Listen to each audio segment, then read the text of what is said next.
Hi again then guys, and welcome to another look back into the past of the Forza franchise, to Forza Motorsport 3 again, and this car is one which I don't really understand why they left it behind, because it's a car which, despite not being the most popular thing ever, was a very useful one, and also a deceptively competitive one, because when you think of companies like Saab, or Volvo, or various others, Skoda is another great example, although they're not featured on many games, you often don't give those cars, especially in racing form, the credit that they're due, unless of course you know more about them, because then you do give them credit, because those of us who do know about these cars know just how good they can be. Now this is a perfect example of that, because the Volvo S60R in road form is already a surprisingly good sports sedan, and it's kind of the definition of a sleeper, as many Volvo performance cars are, but in racing form you kind of do away with that.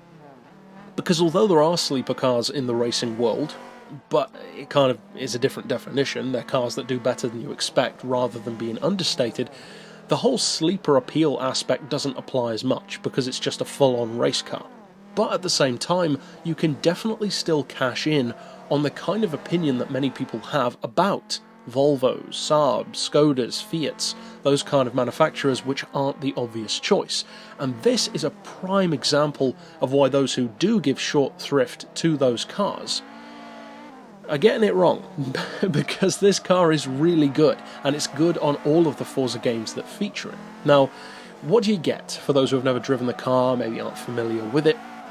Well, you get a vehicle which can certainly bring the heat against stuff like the champion racing Audis, the RS6 and the S4, and the Cadillac CTS-V Pirelli World Challenge car. This one has a 2.5 litre turbo engine, 450 horsepower straight off the bat, 439 pound-feet of torque, and for a car that still has all-wheel drive, it's actually very well weighted. It weighs only 1,270 kilos, which is a lot less than many of the cars that I mentioned as its rivals. The class is S, as many of those also are, 671, and even the pricing is relatively affordable. In fact, it's on the lower end of the race car spectrum at 150 grand. So what's it actually like to drive? Well, it's really good, actually. It's a really enjoyable race car to use as well. It's not just a competitive one, it's a fun one.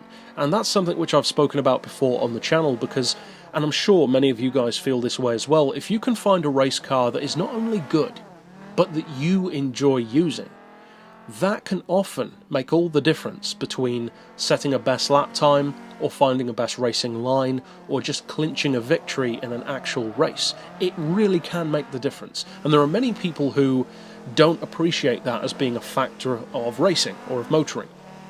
But it really can apply. You could take two cars, give them to two people, the cars could be exactly the same, but the different person, regardless of skill, they could even be theoretically equally skilled, might still get a different lap time, maybe even a significantly different one if the one person loves the car and the other person doesn't. It can make a difference. There are certain cars which tons of people in the community love to use, which I don't.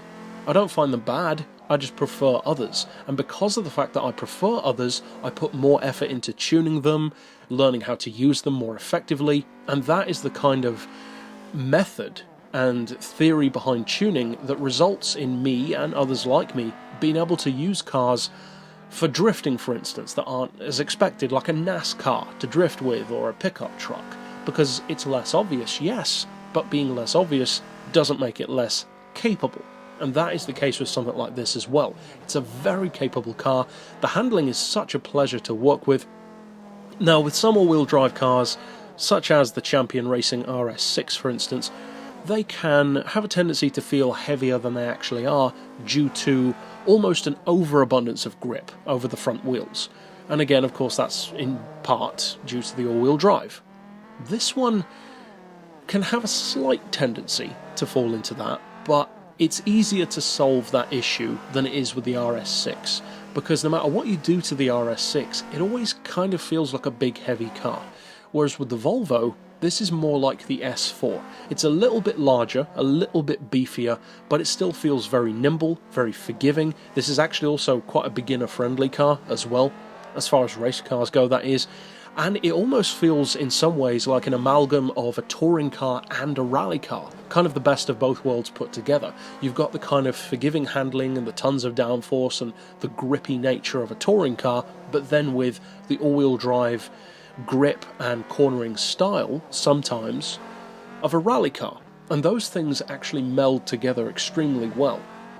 Because if you actually look at the specs of something like a WRC car and then compare it to, for instance, a BTCC touring car, they're actually surprisingly similar. The power, the weight, they are quite similar.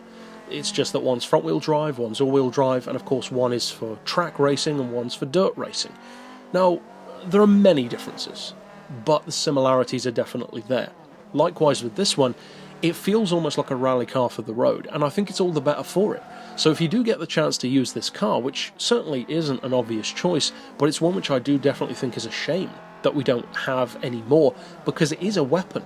When used correctly, when tuned correctly, and especially when used against people who don't expect it to be as good as it is, this Volvo can be, well, something of a sleeper in the racing world. So if you get a chance to use it on this or on older Forza games as well, it's definitely worth a look. It's a very, very capable car. And that's it for this pick. So of course, I'll see you guys next time. And for now, as always, thanks for watching.